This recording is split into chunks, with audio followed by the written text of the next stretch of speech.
Shalom, shalom. First and foremost, I want to give all praise, honor, and glory unto Yahweh, Bahashem, Yahweh Shai, Bahashem, Rachakodash. Double honors to the elder apostles and other bishops of Great Millstone who rule very well, very beautifully. Double salutations to the Akim out here pushing this gospel and truth and in sincerity to the best of their ability given to them by Yahweh Bahashem El Shai. Peace, blessings, and salutations be unto the elect scattered abroad. May the election of Yahweh Bahashem El Shai, Lord willing, pop on all your houses. It's a lucky man. So, I had just seen that, Biden basically just basically banned, crude oil from Russia, and then as I was watching, his speech, going on about it, he ultimately knows that banning the oil from Russia would increase, gas prices here in America. It would have take a heavy toll, on Americans. And he knew that, and he's been warned about it. Even Putin said that if America was to ban, oil, he said that the price per barrel would go up to $300. So it would get very expensive, which again then would lead to higher gas prices here in America. You know, um, but yeah, I just basically went on to zero hedge, and just going into these oil prices, man, because not too long ago, America had sent, about 200, military members over to Germany, so ultimately what that would mean that, America and Germany are sort of working together. Well, one of that same country, Germany is ultimately going against, the decision to, to ban, this crude oil, you know, and I'm just gonna read this first paragraph, man. It's a lot more to it, but like I said, I'm not gonna read it all. I'm just gonna read the first section of this article. It says, one day after we reported that Germany had warned against a ban on energy imports from Russia, quoting Germany's economy minister Robert Habeck, who said, "I would not advocate an embargo on Russian imports of fossil fuels. I would even oppose it, adding that we need these energy supplies to maintain the price stability and energy security in Germany, and warning that a shortage in supply could threaten social cohesion in Germany, meaning that they're trying to prevent all hell breaking loose, so to speak, right, within the people. It says moments ago, Bloomberg reported that Germany now openly opposes the push to stop Russian oil and gas imports. Right, man, they're completely against the decision that America had just made today. You know, Germany was ultimately against it before they even made the decision. Right, says I'm not ruling out anything for the further development of this year. German Finance Minister Christian Lindner tells reporters in Berlin when asked about the next steps against Russia. At the current time, however, there is no new decision to be made. The government insists that we do not take the initiative to end our imports of oil, gas, and coal to Germany. Right. So ultimately, what they're basically saying that they need Russia. They need the resources that Russia has, and America is trying all they can in order to basically to stop their allies, and partners from relying on Russia. But it's come down to the fact of America don't have anything to offer, man. America doesn't have, nor do they create their own resources. You had Biden talking about how, you know, their oil manufacturers in the United States, are producing more and more oil. They're hitting record numbers. But why if that's true, why would prices go up then? If you're producing your own oil, why would prices go up? And why ultimately are you not you know making this be known to your allies, so that way your allies can start purchasing from you. In reality, it's it's straight bullshit, man. Esau Edom, he's a fucking liar, man. Like it says in John 8:44, he's a liar and the father of it.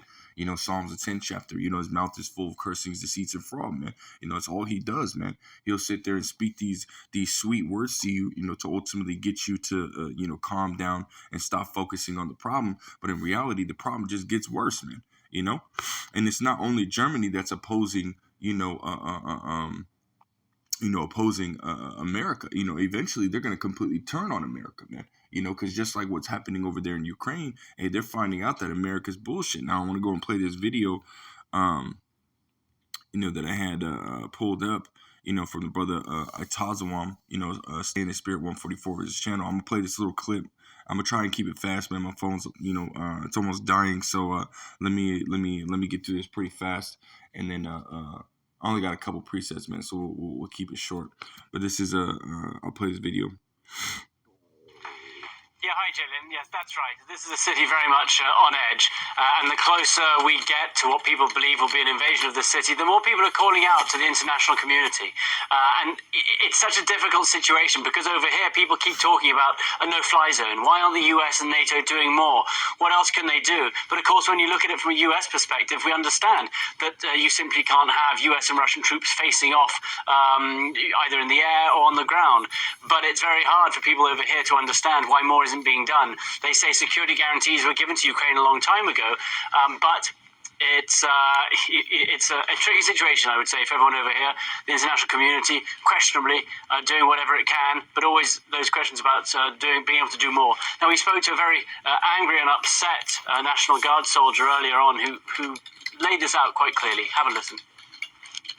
I want to say that your president, Biden, your president, Trump, your president, also Obama, they are bull-f***ing liars.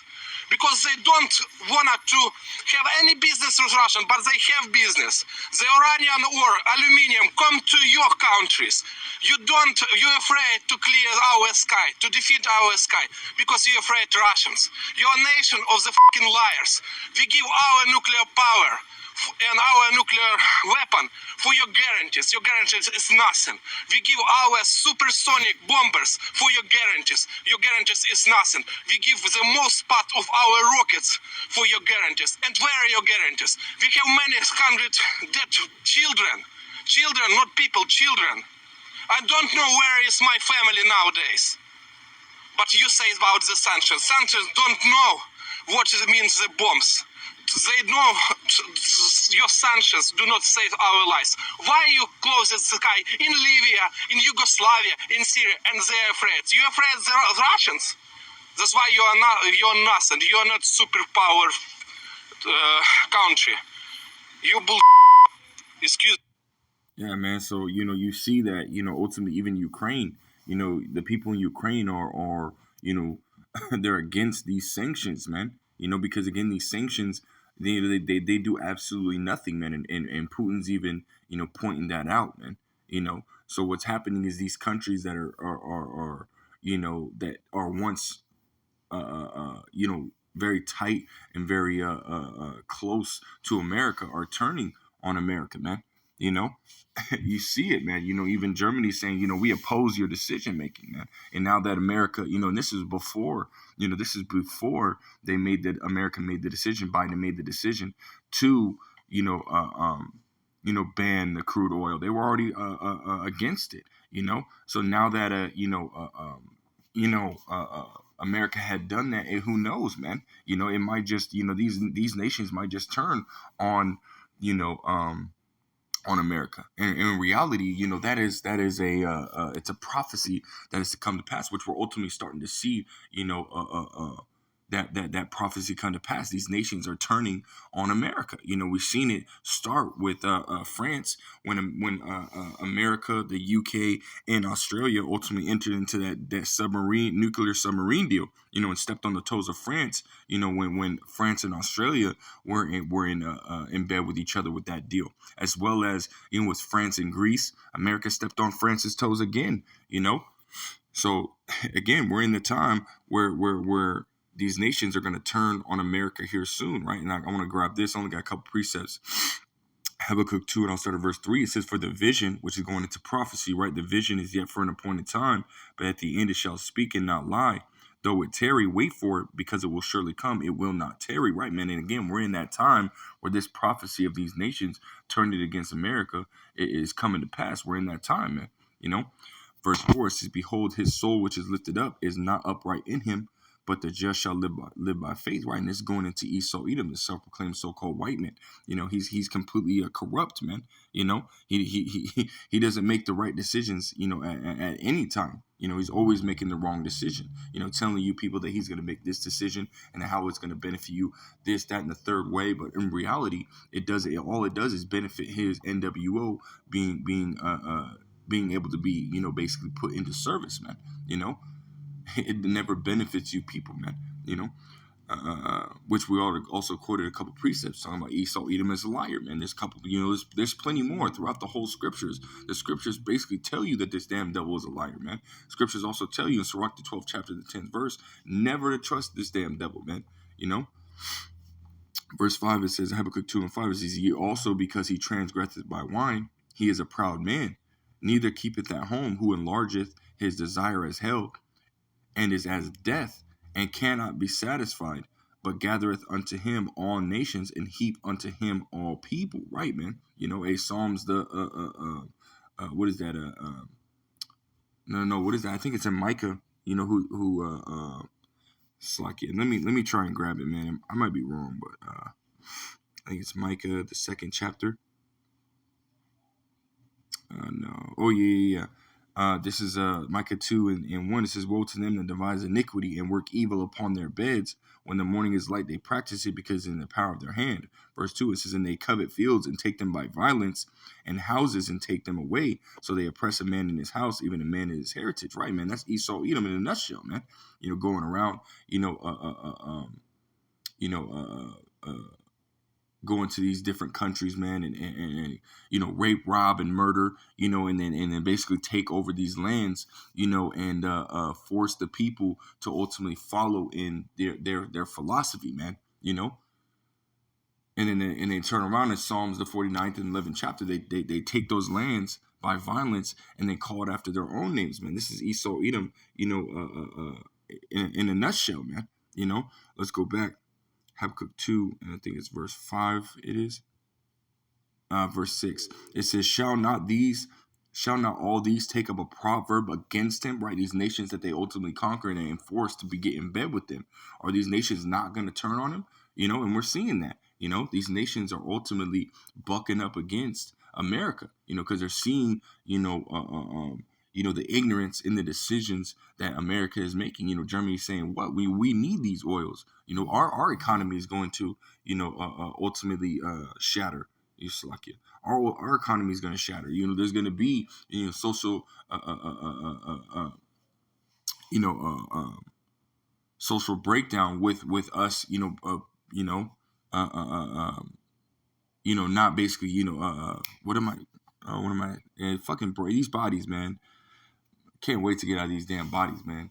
But if they basically, you know, put a ban on that, you know, Russia's crude oil and gas, what's gonna happen, man? Their whole social economic, you know, buildup is gonna shatter, man.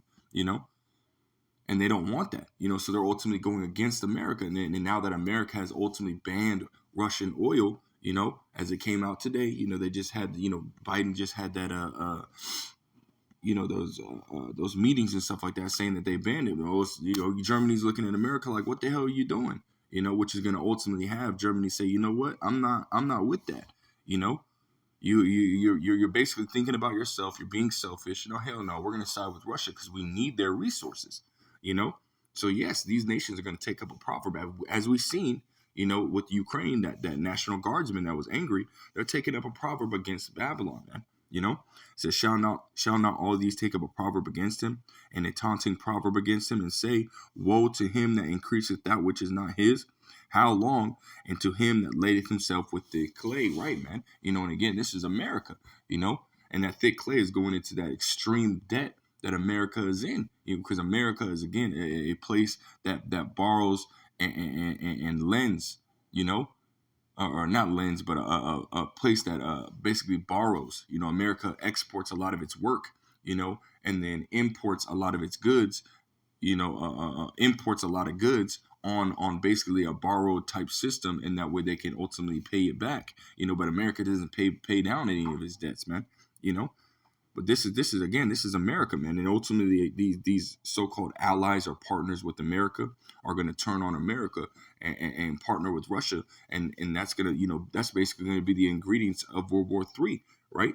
These nations that were partners with America turning, uh, uh, being partners with America's enemy, and then coming up against America and destroying it, right? And I just got one more preset because again, my phone, you know, is almost dead. So let me get uh, Jeremiah 50 and verse 9. It says, "For lo, I will raise and cause to come up against Babylon," which will be America, "an assembly of great nations from the north country." Right, and again, that north country is starting with Russia, right? And Russia is bringing all its allies, which you can go to Ezekiel the 38th chapter, talk about the Persians, the Ethiopians, the Libyans, you know, and so on and so forth. But now we're starting to see that America's allies are starting to break ties with America and go to Russia's side, man. You know. So we're starting to see that. Why? Because of these ignorant moves that America is making. You know, basically, that don't benefit anybody, not even the American people. Right? It says, "For lo, I will raise the cause to come up against Babylon, an assembly of great nations from the north country, and they shall set themselves in array against her.